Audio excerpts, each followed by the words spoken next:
What is going on, my LS Crazy amigos? This is the final segment of a series of clips that I like to call gauges. We're going to talk about now, everyone who knows me, say it with me. I do not like using aftermarket gauges on these old school cars because I like to retain the factory look and style of the dashboard. We all know this about me.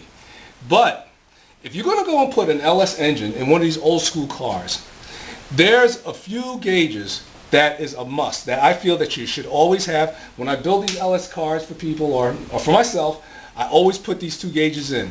One gauge, the two gauges are oil pressure and a fuel pressure gauge. You should have them because you can detect problems before they become big problems that you might be able to fix before they get out of hand and get to the point where you can't fix them. All right. Now, when you're talking about aftermarket gauges, because GM never, not that I know of, back when they were building these cars, never really had I guess they did have an oil pressure, but they never had a fuel pressure gauge, a stock fuel pressure gauge. So you're going to have to get these aftermarket gauges. And I'm going to show you exactly how I hooked them up, okay? How I hooked mine up, how I hooked them up on this car. Now, there's two types. You have a mechanical and you have electric gauge. Electrical fuel pump gauge or fuel pressure gauge, and a mechanical fuel pump gauge, fuel pressure gauge, and same with the oil pressure. I prefer the electric because what happens is when you have mechanical, you might have seen them on some of these cars, they have this little thin nylon wire and it has oil going to it, to the gauge from wherever it's coming from the engine, and that will read the pressure. The mechanical, in theory, some people feel that it's a little bit more accurate than the electric, but the jury's still out on that one, so we just don't know. So I'm going to show you exactly how I went about hooking up. Let's take the oil pressure gauge for now. When you buy a electric gauge, pressure gauge, like from let's say Autometer, because that's where I got mine from, they're going to send you a little sending unit. In both the gauges, I believe they're the same, but you're going to get one like you can get a sending unit. And what you can do, you're going to have to mount the sending unit somewhere on the engine. On the back of an LS oil pan, you're going to have a doohickey thingamabob that looks like this. Alright? This is a clean way of hooking your sending unit up. All you got to do is drill and tap this and screw the sending unit on. Remember, always use Teflon coating around the threads. Turn it in, and then you have your sending unit mounted to that. It's clean, it's easy.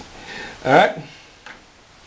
As far as the fuel pressure, what you got to do is when you get your fuel pressure sending unit, to hook that up, you're going to have to remove, let me show you. Now, this is your typical rail on an LS engine, a stock rail. Okay, so now what you're going to have to do, here you go, this is your Autometer Fuel Pressure Gauge Sender. This is what you get in the pack. All right, so the first thing you're going to have to do is, off the fuel rails, you're going to have to take out, there's a little Schrader valve in there. You're going to have to remove that Schrader valve, and then you're going to have to get one of these adapters. Now, these adapters, the only place you can get them from is Medco. Now, I have several parts on my car from Medco. Like I said before, you need to check them out because they have a bunch of good products. By the way, look at that. This is a beautiful valve cover breather. That's from Medco. Yeah, look at that thing. It's beautiful. Not to get off the subject with gauges, but, while we're here talking about Medco, there's a product. So let me ask you a question. Why would you want to have this ugly, nasty, mass-produced eyesore nestled up on top of your engine when you can have this beautiful valve cover breather billet instead? Nah. Anyways, back to the fuel pressure. All right, so now this is where you're going to mount, right here, the pressure sending unit. So it's going to come off the rail, it's going to go into the Medco adapter, and then you're going to screw in your fuel pressure sending unit. Now remember, always use Teflon coating. You don't want the tape. You don't want to use the tape, you want to use the paste. So always use the Teflon paste when you're dealing with lines like this. All right? So that's how you hook up the sending unit, and these wires will go to the gauge. And just like they have a little clip right here, there's the clip on the other end, so it's a really quick setup. All right? The fuel pressure gauge is reading a little under 60 psi. Sorry it's blurry, but that's just the way it is.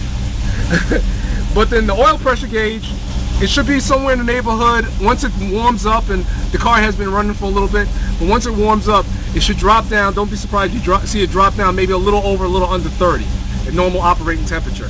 And so that is how I hooked up my fuel pressure, oil pressure gauges. Again, I don't like too many gauges, but this is kind of a nice touch. And what I also did, check this out. I don't know if you can see it.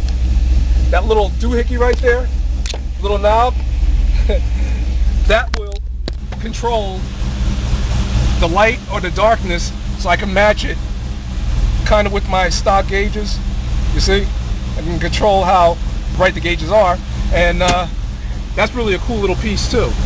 And so that concludes our clip of gauges, our little segment of gauges. Hope you learned something. Hope you go out and you hook up your gauges. Retain the stock look. Make your car look beautiful. As always, looking at the clock on the wall, or should I say on the ceiling, it's about time for me to get back to doing some work on this car so I can see you guys at a car show. So until the next time, be easy as always, and take care. Take care.